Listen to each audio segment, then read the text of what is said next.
Hi hello welcome back to my channel Govita designers. ಹೇಗಿದ್ದೀರಾ ಎಲ್ಲರೂ? ಇವತ್ತು ನಾನು ನಿಮಗೆ ಆರಿ ವರ್ಕಲ್ಲಿ ಕಟ್ ಬೀಡ್ಸನ್ನು ಲೀಫ್ ಫಿಲ್ಲಿಂಗ್ ಹೇಗೆ ಮಾಡೋದು ಅಂತ ತೋರಿಸ್ತೀನಿ. ಅದಕ್ಕಿಂತ ಮುಂಚೆ ಯಾರೆಲ್ಲ ನನ್ನ ಚಾನಲ್ನ ಫಸ್ಟ್ ಟೈಮ್ ನೋಡ್ತಾ ಇದ್ದೀರಾ ದಯವಿಟ್ಟು ಸಬ್ಸ್ಕ್ರೈಬ್ ಮಾಡ್ಕೊಂಡು ನೋಡಿ, ಹಾಗೆ ಸಪೋರ್ಟ್ ಮಾಡಿ. ನನ್ನ ಚಾನಲಲ್ಲಿ ಫ್ರೀ ಆರಿ ಎಂಬ್ರಾಯ್ಡ್ರಿ ಕ್ಲಾಸಸ್ ಹೇಳ್ಕೊಡ್ತೀನಿ. ಆಲ್ರೆಡಿ ಬೇಸಿಕ್ ಮುಗಿತಾ ಬಂತು, ಇನ್ನು ಅಡ್ವಾನ್ಸ್ ಬಾಕಿ ಇದೆ ಅಷ್ಟೇ. ಪ್ಲೇಲಿಸ್ಟ್ ಕೂಡ ಮಾಡಿ ಹಾಕಿರ್ತೀನಿ, ನೋಡಿಬಿಟ್ಟು ಪ್ರಾಕ್ಟೀಸ್ ಮಾಡಿ. ಓಕೆ, ಬನ್ನಿ ಸ್ಟಾರ್ಟ್ ಮಾಡೋಣ. ಈ ಥರ ಲೀಫನ್ನು ನಾನು ಡ್ರಾ ಮಾಡ್ಕೊಳ್ತೀನಿ. ಏನು ಗೊತ್ತಾ, ಒಂದು ಲೀಫನ್ನು ಚಿಕ್ಕದಾಗಿ ಡ್ರಾ ಮಾಡ್ಕೊಳ್ಳಿ, ಮತ್ತೆರಡು ಪರವಾಗಿಲ್ಲ ಒಂದು ಮೀಡಿಯಮ್ ಸೈಜಲ್ಲಿ ಡ್ರಾ ಮಾಡ್ಕೊಳ್ಳಿ. ಯಾಕೆಂದರೆ ಫಸ್ಟ್ ಲೀಫು ಸ್ವಲ್ಪ ಕ್ರಾಸಾಗಿ ಹಾಕೋದಲ್ವ, ಅದಕ್ಕೆ ಅದು ಚಿಕ್ಕ ಚಿಕ್ಕ ಲೀಫು ಹೇಗೆ ಹಾಕೋದು ಅಂತ ತೋರಿಸೋದಕ್ಕೆ ಆ ಥರ. ಓಕೆ, ಇದಕ್ಕೆ ನಾನು ಕಾಟನ್ ಸೇವಿಂಗ್ ಥ್ರೆಡ್ ತೊಗೊಂಡಿದ್ದೀನಿ, ಮತ್ತು 24 ನಂಬರ್ ನೀಡಲ್ ತೊಗೊಂಡಿದ್ದೀನಿ, ತುಲಿಪ್ ಜಪಾನು. ನೀವು ಬೇಕಿದ್ದರೆ ಫುಲ್ ಲೋಡೆಡ್ ನೀಡಲ್ ಕೂಡ ಯೂಸ್ ಮಾಡ್ಕೋಬೋದು. ಇದು ನೋಡಿ ಶಾರ್ಪ್ ಎಡ್ಜ್ ಇದೆ ಅಲ್ವಾ, ಅಲ್ಲಿಂದ ನೀವು ಫಸ್ಟು ಚೈನ್ ತೊಗೊಂಡು ಪಕ್ಕದಲ್ಲೇ ಒಂದು ಲಾಕ್ ಚೈನ್ ಹಾಕ್ಕೊಳ್ಳಿ. ಲಾಕ್ ಚೈನ್ ಹಾಕೊಂಡ ನಂತರ ಲೆಂತಿಯಾಗಿ, ಅಂದರೆ ನೀವು ಫಸ್ಟ್ ಬೀಡ್ಸನ್ನು ಹಾಕಿ ನೋಡಿ, ನಿಮ್ಗೆ ಗೊತ್ತಾಗುತ್ತೆ ಒಂದು ಅಂದಾಜಲ್ಲಿ. ಈ ಥರ ಇಟ್ಟು ನೋಡುವಾಗ ನಿಮಗೆ ಇನ್ನೂ ಒಂದು ಬೀಡ್ಸನ್ನು ಅಗತ್ಯ ಇದೆ ಅಂತ ಅನಿಸುತ್ತೆ. ಅದಕ್ಕೆ ನಾನು ಇನ್ನೊಂದು ಬೀಡನ್ನು ಆ್ಯಡ್ ಮಾಡ್ತಾಯಿದ್ದೀನಿ. ಕಟ್ ಬೀಡು ಸಿಲ್ವರ್ ಕಲರ್ ತೊಗೊಂಡಿದ್ದೀನಿ ನೋಡಿ. ಇಷ್ಟು ಉದ್ದಕ್ಕಾದರೂ ಇರಬೇಕು, ಆ ಲೀಫಿನ ಮೇಲೆ ಡಿಪೆಂಡ್ ಆಗಿರುತ್ತೆ. ತುಂಬ ಇನ್ನೂ ಚಿಕ್ಕದಿದ್ದರೆ ಕಮ್ಮಿನೇ ತೊಗೊಳ್ಳಿ, ಪರವಾಗಿಲ್ಲ. ನೋಡಿ, ಅಲ್ಲಿ ಚೈನ್ ಹಾಕಿ ಪಕ್ಕದಲ್ಲೇ ಲಾಕ್ ಚೈನ್ ಹಾಕಿ, ನೆಕ್ಸ್ಟ್ ಸೆಕೆಂಡ್ ಬೀಡ್ ಇದೆ ಅಲ್ವಾ ಫಸ್ಟಿಂದ, ಆ ಸೆಕೆಂಡ್ ಬೀಡ್ ಬರುವಾಗ ನೀವು ಲಾಕ್ ಮಾಡಿಕೊಂಡು ಪಕ್ಕದಲ್ಲೇ ಲಾಕ್ ಹಾಕ್ಕೊಳ್ಳಿ, 2 ಚೈನು. ಆಮೇಲೆ ಮತ್ತೆ ಸೇಮ್ ಅದೇ 4 ಬೀಡನ್ನು ಆ್ಯಡ್ ಮಾಡ್ಕೊಳ್ಳಿ. ನೋಡಿ, ಅಲ್ಲಿಂದ ಸ್ವಲ್ಪ ಕೆಳಗೆ ಬರುತ್ತೆ, ಆವಾಗ ಕರೆಕ್ಟಾಗಿ ಕ್ರಾಸಲ್ಲಿ ಶೇಪಲ್ಲಿ ಬರುತ್ತೆ. ನೋಡಿ 4 ಬೀಡು, ಇದು 4 ತಗೊಳ್ತಾ ಹೋಗಿ ಕರೆಕ್ಟಾಗಿ ಬರುತ್ತೆ. ಓಕೆ, ಪಕ್ಕದಲ್ಲೇ ಲಾಕ್ ಹಾಕ್ಕೊಂಡು ಮತ್ತೊಂದು ಲೈನ್ ತೊಗೊಳ್ತಾ ಇದ್ದೀನಿ. ನೋಡಿ, ಎಷ್ಟು ಲೈನಿನ ಅವಶ್ಯಕತೆ ಇದೆ ಅಂತ ಹೇಳೋಕ್ಕಾಗಲ್ಲ, ಲೀಫಿನ ಮೇಲೆ ಡಿಪೆಂಡ್ ಆಗಿರುತ್ತೆ. ಓಕೆನಾ? ಈ ಥರ ಚಿಕ್ಕ ಚಿಕ್ಕ ಲೀಫ್ ಬರುತ್ತಲ್ಲ, ಅದಕ್ಕೆ ಈ ಥರ ಮೆಥಡನ್ನು ಯೂಸ್ ಮಾಡ್ಕೊಬೇಕು. ನೋಡಿ, ಇದಕ್ಕೆ ನಾನು 4 ಲೈನ್ ಹಾಕ್ತೀನಿ, 4 ಬೀಡ್ ಯೂಸ್ ಮಾಡಿಕೊಂಡು ಕರೆಕ್ಟಾಗಿ ಫಿಲ್ಲಿಂಗ್ ಬರುತ್ತೆ. ಅದೇ ಬೇರೆ ಬೇರೆ ಆದರೆ ಸ್ವಲ್ಪ ಲೆಂತಿ ಎಲ್ಲ ಇದ್ದರೆ ಇದೇ ಶೇಪಲ್ಲಿ ಲೀಫೆಲ್ಲ ಸ್ವಲ್ಪ ಐ ಶೇಪ್ ಬರುತ್ತಲ್ಲ, ಆ ಥರ ಶೇಪ್ ಲೀಫಿಗೆಲ್ಲ ನೀವು ಈ ಥರ ಲೋಡ್ ಮಾಡಿದರೆ ಚೆನ್ನಾಗಿ ಕಾಣುತ್ತೆ. ಓಕೆ, ನೀವು ಔಟರ್ ಲೈನು ಬೇರೆ ಏನಾದರೂ ಕಲರ್ಸನ್ನು ಕೊಡೋದಾದರೆ ಕೊಡ್ಬೋದು, ಇಲ್ಲ ಅಂದರೆ ಚೈನ್ ಹಾಕೋದಾದರೆ ಹಾಕ್ಬೋದು. ನೋಡಿ, ನಾನು 4 ಲೈನ್ ಹಾಕ್ಕೊಂಡೆ, ಲೀಫು ಫಿಲ್ಲಿಂಗ್ ಕರೆಕ್ಟಾಗಿ ಬಂತು, ಅಲ್ಲೇ ಎಣ್ಣೊಟ್ಟು ಹಾಕ್ತಾಯಿದ್ದೀನಿ. ಈಗ ಅದಕ್ಕೆ ನಾನು ಫುಲ್ಲು ಜರಿ ಥ್ರೆಡ್ ತೊಗೊಂಡು ಚೈನ್ ಸ್ಟಿಚ್ಚನ್ನು ಕೊಡ್ತಾಯಿದ್ದೀನಿ. ನೋಡಿ, ಅದು ಫಿನಿಶಿಂಗ್ ಆಗುವಾಗ ಚೆನ್ನಾಗಿ ಕಾಣಿಸುತ್ತೆ. ಈ ಥರ ಫಿಲ್ಲಿಂಗ್ ಎಲ್ಲ ಏನು ಗೊತ್ತಾ, ನೀಟಾಗಿ ಲೀಫಿನ ಥರಾನೇ ಏನು ಕಾಣಿಸೋದಿಲ್ಲ, ಸ್ವಲ್ಪ ಚೇಂಜ್ ಇರುತ್ತೆ. ಐ ಶೇಪಲ್ಲಿ ಬರೋ ಲೀಫ್ ಬರುತ್ತಲ್ಲ ಚಿಕ್ಕ ಚಿಕ್ಕ, ಆ ಲೀಫಿಗೆ ಈ ಥರ ಕ್ರಾಸಲ್ಲಿ ಫಿಲ್ಲಿಂಗ್ ಮಾಡಿದರೆ ಚೆನ್ನಾಗಿ ಕಾಣಿಸುತ್ತೆ. ಓಕೆ, ಈಗ ನೆಕ್ಸ್ಟ್ ಲೀಫನ್ನು ಫಿಲ್ಲಿಂಗ್ ತೋರಿಸ್ತಾ ಇದ್ದೀನಿ. ಇದು ಒಂದು ಸ್ವಲ್ಪ ಕೆಳಗಡೆಯಿಂದ ಚೈನ್ ತೊಗೊಂಡು ಪಕ್ಕದಲ್ಲೇ ಲಾಕ್ ಚೈನ್ ಹಾಕ್ಕೊಳ್ಳಿ. ನೋಡ್ಕೊಳ್ಳಿ, ಸ್ವಲ್ಪ ಕೆಳಗಿರಿ, ತೀರಾ ಕೆಳಗೂ ಅಲ್ಲ ಮೇಲೂ ಅಲ್ಲ. ಓಕೆ, ಮತ್ತು ಮೇಲೆ ಶಾರ್ಪ್ನೆಸ್ ಇದೆಯಲ್ಲ ಲೀಫ್ ತುದಿ, ಅಲ್ಲಿಗೆ ಹೋಗಿ ಲಾಕ್ ಹಾಕ್ಕೊಳ್ಳಿ, ಮತ್ತು ಬೀಡ್ಸ್ ಹಾಕಿ ಇಟ್ಟು ನೋಡಿ. ಓಕೆ, ಎಷ್ಟು ಬೀಡ್ಸಿನ ಅವಶ್ಯಕತೆ ಇದೆ ಆ ಲೆಂತಿಗೆ ಅಂತ ಇಟ್ಟು ನೋಡ್ಕೊಳ್ಳಿ. ಕಮ್ಮಿ ಆದರೆ ಹಾಕ್ಕೊಳ್ಳಿ, ಜಾಸ್ತಿ ಆದರೆ ತಕ್ಕೊಳ್ಳಿ. ಪಕ್ಕದಲ್ಲೇ ಚೈನ್ ಹಾಕಿ ಲಾಕ್ ಚೈನ್ ಹಾಕಿ ರೈಟ್ ಸೈಡಿಗೆ ತೊಗೊಳ್ಳಿ. ಇದು ಲಾಸ್ಟ್ ವಿಡಿಯೋದಲ್ಲಿ ನಿಮಗೆ ಶುಗರ್ ಬೀಡನ್ನು ಲೀಫ್ ಫಿಲ್ಲಿಂಗ್ ಹೇಗೆ ಮಾಡೋದು ಅಂತ ತೋರಿಸಿದ್ನಲ್ಲ, ಅದೇ ಸೇಮ್ ಮೆಥಡೇ ಇರುತ್ತೆ ಎಲ್ಲ ಲೀಫು ಕೂಡ, ಬೀಡ್ಸ್ ಮಾತ್ರ ಚೇಂಜ್ ಇರುತ್ತೆ. ಅದರ ಲುಕ್ಕು ಕೂಡ ಸ್ವಲ್ಪ ಚೇಂಜೇ ಕಾಣಿಸುತ್ತೆ ಒಂದ್ರಿಗಿಂತ ಒಂದು. ನೋಡಿ, ಮತ್ತು ನೀವು ಹಾಕೋ ಪ್ರತಿ ಲೈನಿಗೂ ಸೇಮ್, ಈಗ ಫಸ್ಟ್ ಲೈನಿಗೆ 6 ಬೀಡ್ಸ್ ತೊಗೊಂಡ್ರೆ ಸೆಕೆಂಡ್ ಲೈನಿಗೂ 6 ಬೀಡ್ಸೇ ಬರಬೇಕಂತೇನಿಲ್ಲ. ನಿಮಗೆ ಫಿಲ್ಲಿಂಗಿಗೆ ಎಷ್ಟು ಬೀಡಿನ ಅವಶ್ಯಕತೆ ಇದೆ ಅಷ್ಟು ಬೀಡನ್ನು ಚೈನಿಗೆ ಹಾಕ್ಕೊಳ್ಳಿ. ನೋಡಿ, ಇದು 2 ಕಡೆ ಒಂದೇ ಸತಿ ಫಿಲ್ಲಿಂಗ್ ಮಾಡ್ಕೊಳ್ತಾ ಹೋಗೋದು, ಆ ಕಡೆ ಈ ಕಡೆ.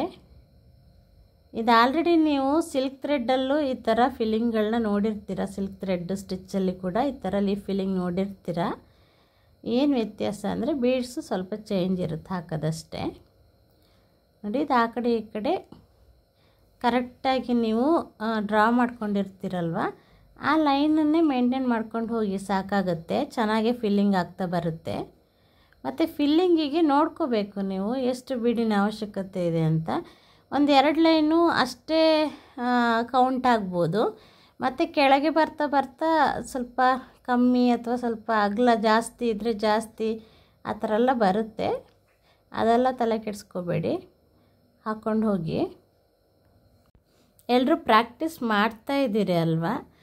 ಪ್ರಾಕ್ಟೀಸ್ ಮಾಡ್ತಾ ಇರೋರು ನನ್ನ ಇನ್ಸ್ಟಾಗ್ರಾಮ್ ID-ನ ನಾನು ಪ್ರತಿ ವಿಡಿಯೋ ಡಿಸ್ಕ್ರಿಪ್ಷನ್ ಬಾಕ್ಸಲ್ಲಿ ಕೊಟ್ಟಿರ್ತೀನಿ. ಪ್ರತಿ ವಿಡಿಯೋದಲ್ಲೂ ಇದೆ ಡಿಸ್ಕ್ರಿಪ್ಷನ್ ಬಾಕ್ಸಲ್ಲಿ ನನ್ನದು ಇನ್ಸ್ಟಾಗ್ರಾಮ್ ID-ಯನ್ನು ಹಾಕಿರ್ತೀನಿ, ಲಿಂಕನ್ನು. ನೀವು ಇನ್ಸ್ಟಾಗ್ರಾಮನ್ನು ಫಾಲೋ ಮಾಡಿ, ಮತ್ತು ನನಗೆ ಅದು ಚಾಟಿಂಗ್ ಮಾಡ್ತಿರಲ್ಲ ಮೆಸೇಜು, ಅದ್ರ ಮೂಲಕ ನನಗೆ ನೀವು ಏನು ಪ್ರಾಕ್ಟೀಸ್ ಮಾಡ್ತಾ ಇದ್ದೀರೋ ಅದರ ಫೋಟೋಸನ್ನು ನನಗೆ ಕಳಿಸಿ. ಅಂದರೆ ಒಂದು ಫ್ರೇಮನ್ನು ಫಿಲ್ ಆದ ತಕ್ಷಣ ಆ ಫ್ರೇಮನ್ನು ನನಗೆ ಕಳಿಸಿ ಫೋಟೋನ. ನಾನು ಅದನ್ನು ಯೂಟ್ಯೂಬಲ್ಲಿ ಕಮ್ಯುನಿಟಿ ಪೋಸ್ಟಲ್ಲಿ ಪೋಸ್ಟ್ ಮಾಡ್ತೀನಿ, ಪ್ರಾಕ್ಟೀಸ್ ಮಾಡ್ತಾ ಇರೋ ಫೋಟೋಸನ್ನು. ಓಕೆ, ಮತ್ತು ನಿಮ್ಮ ಹೆಸರು ಕೂಡ ನನಗೆ ಅದ್ರ ಜೊತೆ ಮೆನ್ಷನ್ ಮಾಡಿ ಕಳಿಸಿ. ಓಕೆ, ಮತ್ತು ನೋಡ್ತೀನಿ ನಾನು ನೀವು ಹೇಗೆ ಪ್ರಾಕ್ಟೀಸ್ ಮಾಡ್ತಾ ಇದ್ದೀರಾ, ಚೆನ್ನಾಗಿ ಮಾಡ್ತಾ ಇದ್ದೀರಾ, ಎಷ್ಟು ಚೆನ್ನಾಗಿ ಮಾಡ್ತಾ ಇದ್ದೀರಾ ಅಂತ ಗೊತ್ತಾದರೆ ಖುಷಿಯಾಗುತ್ತೆ. ನೋಡಬೇಕು ನಾನು ಯಾವ ಥರ ವರ್ಕ್ ಮಾಡ್ತಿದ್ದೀರಾ ಅಂತ. ಹಾಗೆ ಏನಾದರೂ ಪರ್ಸ್ನಲಾಗಿ ಡೌಟ್ಸ್ಗಳು ಕೇಳೋದಿದ್ದರೆ ನನಗೆ ನೀವು ಚಾಟಿಂಗ್ ಮಾಡ್ಬೋದು. ಮತ್ತೊಂದು ಹೇಳ್ತೀನಿ ಕೇಳಿ, ವಿಡಿಯೋನ ನೀವು ಪೂರ್ತಿಯಾಗಿ ನೋಡೋದ್ರ ಜೊತೆ ನಾನು ಏನು ಮಾತಾಡ್ತೀನಿ ಅಂತಲೂ ಕೇಳಿಸ್ಕೋಬೇಕಾಗುತ್ತೆ. ಓಕೆ, ನೋಡಿ ಇದು ಎಂಡ್ ಆಯಿತು, ಅಲ್ಲೇ ಎಂಡ್ ನಾಟ್ ಹಾಕಿ ಕ್ಲೋಸ್ ಮಾಡ್ತಾಯಿದ್ದೀನಿ. ನೋಡಿ ಮುಗೀತು. ಈಗ 3ನೇ ಟೈಪಲ್ಲಿ, ಇದು ಕೂಡ ಲಾಸ್ಟ್ ವಿಡಿಯೋದಲ್ಲಿ ಶುಗರ್ ಬೀಡಲ್ಲಿ ತೋರಿಸಿದ್ನಲ್ಲ, ಮೆಥಡೆಲ್ಲ ಸೇಮ್ ಇರುತ್ತೆ, ಬೀಡ್ ಮಾತ್ರ ಚೇಂಜ್ ಇರುತ್ತೆ. ಓಕೆ, ಇದು ಸ್ವಲ್ಪ ಲೀಫಿಗಿಂತ ಕೆಳಗಿಂದ ಚೈನ್ ತೊಗೊಂಡು ಮೇಲೆ ಲಾಕ್ ಹಾಕ್ಕೊಳ್ಳಿ. ಮತ್ತು ನೋಡಿ ಆ ಲೆಂತಿಗೆ ಎಷ್ಟು ಬೀಡಿನ ಅವಶ್ಯಕತೆ ಇದೆ ಅಷ್ಟು ಬೀಡನ್ನು ಆ್ಯಡ್ ಮಾಡಿ ಲಾಕ್ ಹಾಕ್ಕೊಂಡು, ಇದು ಫಸ್ಟು ಒಂದು ಸೈಡ್ ಮಾತ್ರ ಫಿಲ್ಲಿಂಗ್ ಮಾಡ್ಕೊತ ಬನ್ನಿ. ಓಕೆ, ಕರೆಕ್ಟು ಲೀಫಿನ ಮೇಲೇ ಹಾಕ್ತಾ ಬನ್ನಿ, ಕರೆಕ್ಟಾಗಿ ಬರುತ್ತೆ, ತನ್ನಷ್ಟಕ್ಕೆ ಲೀಫು ಶೇಪಲ್ಲಿ ಬರುತ್ತೆ. ನೋಡಿ ನೋಡ್ಕೊಂಡು ಹಾಕ್ಕೊಳ್ಳಿ. ಬೀಡನ್ನ ಎಷ್ಟು ಅವಶ್ಯಕತೆ ಇದೆ ನಿಮಗೆ ಲೀಫಿಗೆ ಅಷ್ಟನ್ನು ಹಾಕ್ಕೊಳ್ತಾ ಬರಬೇಕಾಗತ್ತೆ. ಫಸ್ಟು ಒಂದು ಸೈಡ್ ಫಿಲ್ಲಿಂಗ್ ಮಾಡ್ಕೊಳ್ಳಿ. ನೋಡಿ ನೀವು ವಿಡಿಯೋನ ಪೂರ್ತಿಯಾಗಿ ನೋಡ್ತಾ ಇಲ್ಲ, ಕೆಲವರು ಸರಿಯಾಗಿ ವಿಡಿಯೋ ನೋಡೋದಿಲ್ಲ, ಏನು ಹೇಳ್ತೀನಂತ ಕೇಳಿಸ್ಕೊಳ್ಳೋದಿಲ್ಲ. ಕೇಳಿದ್ನೆ ನಾನು ಏನು ಪದೇ ಪದೇ ವಿಡಿಯೋದಲ್ಲಿ ಹೇಳಿರ್ತೀನೋ ಅದನ್ನೇ ಪುನಃ ಕ್ವಶನ್ ಕೇಳ್ತಾರೆ ನನಗೆ. ನೀವು ವಿಡಿಯೋನ ಜಂಪ್ ಮಾಡಿ ನೋಡ್ತೀರಾ ಅಂತ ಅನಿಸುತ್ತೆ. ನನಗೆ ಬೀಡಲ್ಲಿ ಲೋಡಿಂಗ್ ಮಾಡೋದನ್ನು ಹೇಳ್ಕೊಡಿ ಅಂತ ಹೇಳ್ತರು. ಲೋಡಿಂಗ್ ಅಂದರೆ ಲೋಡಿಂಗ್ದು ಬೀಡ್ ನೀಡಲ್ಲಿದೆ ಅಲ್ವಾ, ವುಡನ್ನಿದು, ಅದರಲ್ಲಿ ಆ್ಯಕ್ಚುಲಿ ನಾನು ಫಸ್ಟ್ ಕ್ಲಾಸ್ ಇದೆ ಅಲ್ವಾ ಬೀಡಿದು ಫಸ್ಟ್ ಕ್ಲಾಸು, ಅದರಲ್ಲಿ ತೋರಿಸ್ತೀನಿ ನಾನು ಹೇಗೆ ಲೋಡ್ ಮಾಡಬೇಕು ಅಂತ, ಹೇಗೆ ಅದನ್ನು ಮೇಂಟೈನ್ ಮಾಡಬೇಕಂತನೂ ತೋರಿಸಿದ್ದೀನಿ. ನಾನು ತೋರಿಸಿರ್ತೀನಿ, ಯಾವುದನ್ನು ಮಿಸ್ ಮಾಡಿರೋದಿಲ್ಲ. ಆದರೂ ನೀವು ಪುನಃ ಸೇಮ್ ಕ್ವಶನ್ ಕೇಳಿದ್ರು ನಾನು ಏನು ಮಾಡಲಿ ಹೇಳಿ? ನಾನು ವಿಡಿಯೋದಲ್ಲಿ ತೋರಿಸಿದ್ದೀನಿ ಅಂದ್ರ ಮೇಲೆ ತೋರಿಸಿರ್ತೀನಿ ಅಲ್ವಾ. ಒಂದು ಸತಿ ನೀವು ವಿಡಿಯೋನ ಜಂಪ್ ಮಾಡಿ ಕಲಿಬೇಡಿ. ನಾನು ಪ್ರತಿ ಸತಿ ಹೇಳ್ತಿದ್ದೀನಿ, ಕ್ಲಾಸನ್ನು ಜಂಪ್ ಮಾಡಿ ಕಲಿಬೇಡಿ, ಸ್ಟಾರ್ಟಿಂಗಿಂದನೇ ಕಲೀರಿ, ಒಂದು ಕ್ಲಾಸನ್ನು ಮಿಸ್ ಮಾಡ್ದೇ ಕಲೀರಿ. ಏನು ಚೆಂದ ಕಾಣುತ್ತೆ ಅಂತ ಜಂಪಾಗಿ ಕಲಿತ್ರೆ, ನಾನು ಏನೋ ಕೆಲವೊಂದು ಹೇಳಿರ್ತೀನಿ ಕ್ಲಾಸ್ ಬಗ್ಗೆ, ಎಲ್ಲ ಮಿಸ್ ಮಾಡ್ಕೊಂಡಿರ್ತೀರ. ಆಮೇಲೆ ಪುನಃ ಕ್ವಶನ್ ಕೇಳೋಕ್ಕೆ ಶುರು ಮಾಡ್ತೀರ ಅಲ್ವಾ. ಒಂದು ಸ್ಟಿಚ್ಚನ್ನು ಜಂಪ್ ಮಾಡಿ ಇನ್ನೊಂದು ಸ್ಟಿಚ್ಚಲ್ಲಿ ಆ ಸ್ಟಿಚ್ಚಿನ ಬಗ್ಗೆ ಕ್ವಶನ್ ಕೇಳಿದರೆ ಏನು ಅರ್ಥ? ಅದಕ್ಕೆ ಹೇಳ್ತಾ ಇರೋದು, ಪ್ರತಿ ಕ್ಲಾಸನ್ನು ಅಟೆಂಡ್ ಮಾಡಿ.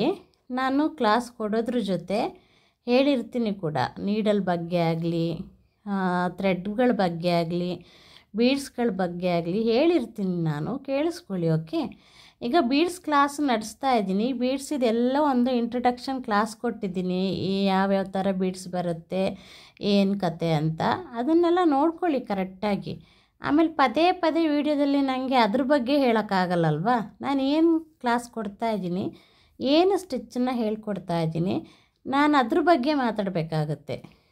ಓಕೆ, ಅದಕ್ಕೋಸ್ಕರ ಯಾವ ಕ್ಲಾಸನ್ನು ಜಂಪ್ ಮಾಡಿ ನೋಡಬೇಡಿ. ಕಲೀರಿ, ಪ್ರತಿ ಕ್ಲಾಸನ್ನು ಕಲೀರಿ, ಯಾವುದನ್ನು ಮಿಸ್ ಮಾಡದೆ ಜಂಪ್ ಮಾಡಿ ನೋಡಿ. ಪುನಃ ನಾನು ಹೇಳ್ಕೊಟ್ಟಿದ್ದನ್ನೇ ನನ್ನ ಹತ್ರ ಕೇಳಬೇಡಿ. ನಾನು ಹೇಳ್ಕೊಟ್ಟು ಅದನ್ನು ಮೀರಿ ಯಾವುದಾದ್ರೂ ಪ್ರಶ್ನೆ ಇದ್ದರೆ ಕೇಳಿ, ನಾನು ಅದಕ್ಕೆ ಆನ್ಸರ್ ಮಾಡ್ತೀನಿ. ಮತ್ತು ಇನ್ಸ್ಟಾಗ್ರಾಮಲ್ಲಿ ನನಗೆ ಬೇರೆ ಬೇರೆ ವಿಡಿಯೋದು ಲಿಂಕ್ ಹಾಕಿ ಅಂತ ಕೇಳ್ತಾ ಇರಬೇಡಿ. ನಾನು ವಿಡಿಯೋನ ನನ್ನ ಯೂಟ್ಯೂಬ್ ಚಾನಲಲ್ಲೇ ಹಾಕಿರ್ತೀನಿ, ಬೇರೆಯವ್ರ ಯೂಟ್ಯೂಬ್ ಚಾನಲಲ್ಲಿ ಹಾಕಿರೋದಿಲ್ಲ. ನನ್ನ ಯೂಟ್ಯೂಬ್ ಚಾನಲಲ್ಲಿ ನೀವು ಹಾಕಿದಾಗ ನೀವು ನೋಡ್ಕೊಳ್ಳಿ, 1 by 1 ಇರುತ್ತೆ. ಒಂಚೂರು ಸರ್ಚ್ ಮಾಡಿ, ನಾನೇನು ಲಕ್ಷಗಟ್ಟಲೆ ವಿಡಿಯೋ ಹಾಕಲಿಲ್ಲ, ಸರ್ಚ್ ಮಾಡಿ ನೋಡಿ. ಓಕೆ, ನನಗೆ ಇದಲ್ಲದೆ ಲಿಂಕ್ ಕಳ್ಸೋದಲ್ಲದೆ ನನಗೆ ಬೇರೆ ಕೆಲಸನೂ ಇರುತ್ತೆ. ಒಂದು ವಿಡಿಯೋ ಮಾಡೋದು, ಎಡಿಟಿಂಗ್ ಮಾಡೋದು, ಅಪ್ಲೋಡ್ ಮಾಡೋದು ಅಂದರೆ 5 ನಿಮಿಷದ ಕೆಲಸ ಅಲ್ಲ ಅದು. ನನಗೆ ತುಂಬ ಕೆಲಸ ಇದೆ, ಮನೆಯೂ ಮ್ಯಾನೇಜ್ ಮಾಡಬೇಕು. ನಾನು ಪರ್ಸ್ನಲ್ಲಾಗಿ ನಿಮಗೆ ವಿಡಿಯೋ ಲಿಂಕೆಲ್ಲ ಇನ್ಸ್ಟಾಗ್ರಾಮಲ್ಲಿ ಕಳಿಸ್ತಾ ಇರೋಕ್ಕಾಗಲ್ಲ. ನನ್ನ ಚಾನಲಲ್ಲಿರುತ್ತೆ, ನಾನು ಮಾಡಿರ್ತೀನಿ. ಮಾಡಿದ್ದೀನ ಇಲ್ಲ ಅಂತ ಕೇಳಿದರೆ ಖಂಡಿತ ಹೇಳ್ತೀನಿ, ಮಾಡಿದ್ದೀನಿ ನೋಡಿ ಅಂತ. ಸರ್ಚ್ ಮಾಡಿಕೊಂಡು ನೋಡ್ಕೊಳ್ಳಿ. ಓಕೆ ನೋಡಿ, ಎಂಡ್ ಆಯ್ತಿದ್ದು. ಇದು ಒಂದು ಸೈಡ್ ಮಾತ್ರ ಹಾಫ್ ಫಿಲ್ಲಿಂಗ್ ಅಂತಾರಲ್ಲ ಅದು. ಫಸ್ಟು ಒಂದು ಸೈಡ್ ಫಿಲ್ಲಿಂಗ್ ಮಾಡಿ ಮತ್ತು ಈ ಸೈಡ್ ಫಿಲ್ಲಿಂಗು, ಮಿಡ್ಲಿ ಈ ಥರ ಬೀಡ್ಸ್ ಹಾಕಿ ಫಿಲ್ಲಿಂಗ್ ಮಾಡ್ಕೊಳ್ಳಿ. ನೋಡಿ, ಇದು 3ನೇ ಟೈಪು ಕಟ್ ಬೀಡಲ್ಲಿ. ನೆಕ್ಸ್ಟ್ ನಾನು ಎಂಬೋಸ್ಡ್ ಆಗಿ ಹೇಗೆ ಹಾಕೋದು ಅಂತ ತೋರಿಸ್ತೀನಿ. ಲೀಫ್ ಫಿಲ್ಲಿಂಗಲ್ಲಿ ಟ್ಯೂಬ್ ಬೀಡ್ ಆದ ನಂತರ ಎಂಬೋಸ್ಡ್ ತೋರಿಸ್ತೀನಿ. ಓಕೆ, ನೋಡ್ಕೊಳ್ಳಿ ಹೇಗೆ ಬಂದಿದೆ ಅಂತ. ಮನೆಯಲ್ಲಿ ಪ್ರಾಕ್ಟೀಸ್ ಮಾಡಿ ಮತ್ತು ನಾನು ಹೇಳೋ ಟಿಪ್ಸ್ಗಳನ್ನ ಕೇಳಿಸ್ಕೊಳ್ಳಿ. ವಿಡಿಯೋನ ಫಾರ್ವರ್ಡ್ ಮಾಡಿ ನೋಡಬೇಡಿ, ಸ್ಕಿಪ್ ಮಾಡಿ, ಕರೆಕ್ಟಾಗಿ ನೋಡಿ ಕಲೀರಿ. Okay, thanks for watching.